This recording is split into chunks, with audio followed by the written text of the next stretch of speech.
লিটন কুমার দাস চেষ্টার কোনো কমতি রাখছে না। কখনো প্র্যাকটিস উইকেটে, কখনো মূল গেটের পাশে শ্যাডো করছেন। তিনি যখন ভালো খেলেন তখন কমেন্ট্রি বক্স, সোশ্যাল মিডিয়ায় একটা শব্দ বারবার দেখা যায়, মোনালিসা। তবে আফসোসের জায়গাটা যেটা, ব্যাটে ধারাবাহিকতা নেই, প্রতিভা আর তার প্রতিফলনের ঠিকঠাক বিচার নেই। কিন্তু কেন এমন হচ্ছে, কোনো কারণ আছে কি? লিটন দাসকেও বহুবার এই সম্পর্কে জিজ্ঞাসা করা হয়েছে। লিটন বলেছেন তিনি শুধু চেষ্টাই করতে পারেন, বাকিটা তার হাতে নাই। অর্থাৎ বাংলাদেশ ক্রিকেটে বহুল ব্যবহৃত সেই শব্দটা প্রসেসের বাইরে যাওয়া সম্ভব না। তবে মনস্তাত্ত্বিক যদি কোনো বাধা থেকে থাকে, সেটাও উতরে যেতে হবে লিটনকেই।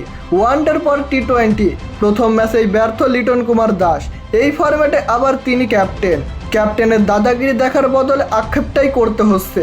লিটন যে কটা বল খেলেছেন প্রথম ম্যাচে, কখনো এমন মনে হয়নি যে এটি স্বাচ্ছন্দ্য আছে।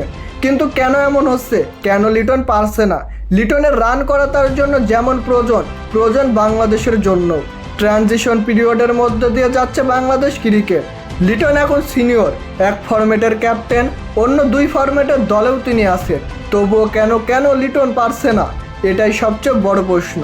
পরিশ্রম লিটন করতে পারবেন, হয়তো 5 ঘন্টার জায়গায় 7 ঘন্টা, কিন্তু মাঠে যদি পারফর্ম না করতে পারেন তবে কোনো লাভ নেই পরিশ্রম করে। কেউ দেখবে না তার চেষ্টাটা।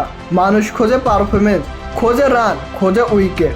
সেটা না হলে কোনো ক্রিকেটাররাই কোনো মূল্য নেই। লিটন যেন সেটা বুঝতেই পারছে না।